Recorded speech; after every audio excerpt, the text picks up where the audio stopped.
Welcome to the Ecotechie.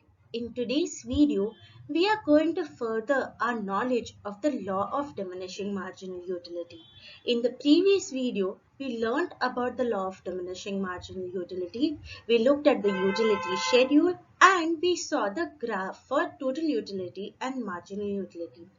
According to the law of diminishing marginal utility, as the number of commodity increases, the marginal utility also starts falling. Now, this happens only under certain situations. Hence, there are certain assumptions behind this law.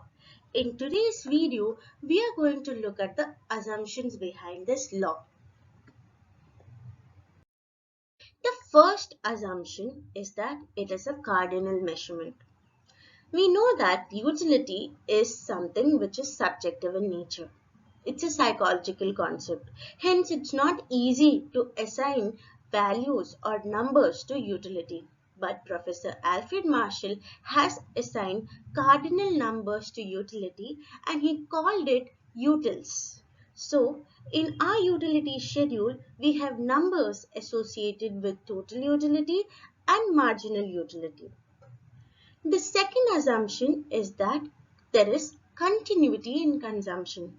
So the law of DMU will only work if there is continuity in consumption.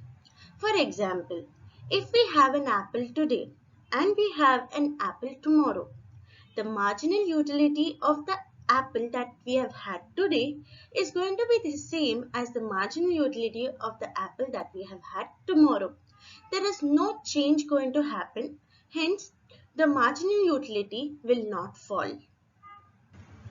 Hence, it is utmost important that there should be a continuity in consumption so that the law of diminishing marginal utility applies. The next assumption is ceteris paribus. It translates into other things being equal. It means that your tastes, preferences, age, social status, income, attitude, mentality, so on and so forth should remain constant. It should not change. If it changes, then the law of diminishing marginal utility does not work. Suppose you are a person who doesn't like having apples. But suddenly you meet a nutritionist in the park and she says that apple consumption is really good for your health and it is important that you include in your diet. Then you come home and the next day you start having apples. So initially the utility derived from the apples were negative and now the utility derived from the apples are going to be positive. So such a attitude shift or mentality shift should not occur in case of law of diminishing marginal utility. If all the things remain constant, only then the law of diminishing marginal utility becomes applicable. The next assumption is homogeneity. So there should be homogeneity across the products. For example, there are apples from Kashmir and then there are apples from Shimla. The taste of these apples from Kashmir and Shimla are going to vary like anything. And your utility that you derive from an apple from Kashmir is going to be different from the apple from Shimla. Hence, the law of diminishing marginal utility would not work. So, we need to have homogeneous products, or if you're having one Kashmir apple, the second apple should also be a Kashmir apple. Only then the law of diminishing marginal utility is going to work. The next one is rationality. It's assumed that man is a rational being. For him, all he thinks of is to increase his satisfaction. So, only when he maximizes his satisfaction is when he is happy.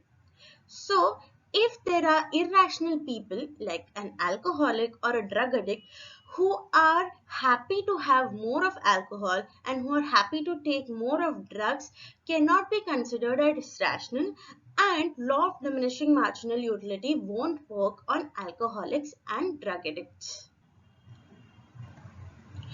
The last assumption is reasonable units. So if you're having the first apple and the apple is of particular size, the next apple that you have should also be of the same size. Otherwise, the utility that you have derived from the first apple is going to be different from the utility that you have derived from the second apple. And the law of diminishing marginal utility wouldn't work. For example, you would have had a very small apple in the beginning, and then you would have gone and had a big apple. So what happens? Your marginal utility has increased from a small apple to a big apple. So the law of diminishing marginal utility doesn't work over here. So these were the assumptions of law of diminishing marginal utility, without which the law stands collapsed.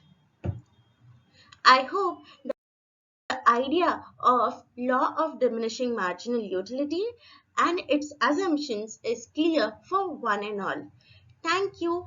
Do like, share and subscribe to the Ecotechie. If you have any queries, kindly post it in the comment section below. Thanks for watching.